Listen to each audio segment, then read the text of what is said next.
यंत्राण limited तरफ आसी नुआ निजुक्ति सुजोग 24-25 जो भाई भौणी मैंने आईटीआई करी घरे बस गोटे वर्षर एक्सपीरियंस एप्रेंटिस करवा दरकार।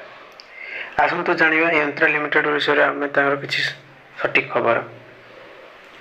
तार ऑनलाइन प्रोसेस तारीख हूँ 22/10 रु स्टार्ट हो गला। लास्ट डेट रोचे तार 21/11/2024 ताकू बढ़ा जाए 30/11/2024 पर्यंत कर यार एप्लिकेशन फी रोचे कहवा गले जनरल ओबीसी ईडब्ल्यूएस रोचे 300 टंका एप्लिकेशन फी एवं SC ST PW M female रोचे 100 टंका एप्लिकेशन फी कहवा गले एज लिमिटेड 14 रु 35 वर्ष होता दरकार। आम स्टाइपेंड बा सैलरी कथा आलोचना करिया। 10th पास पिला मानको मिलिबो 6000 टका स्टाइपेंड। आईटीआई पास पिला मानको मिलिबो 7000 टका स्टाइपेंड। आ सिलेक्शन प्रोसेस कथा कहबा बोले मेरिट हिसाब रे सिलेक्शन हो परिबे 10th ऑफ आईटीआई मार्क हिसाब रे।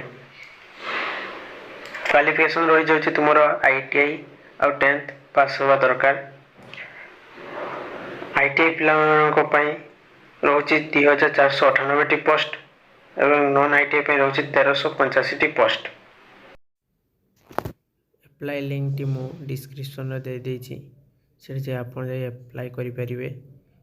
किछि असुविधार सम्मुखीन हेले मते कमेंट करी जणाइबे, मु आपनको फुल प्रोसेस बतै देबी।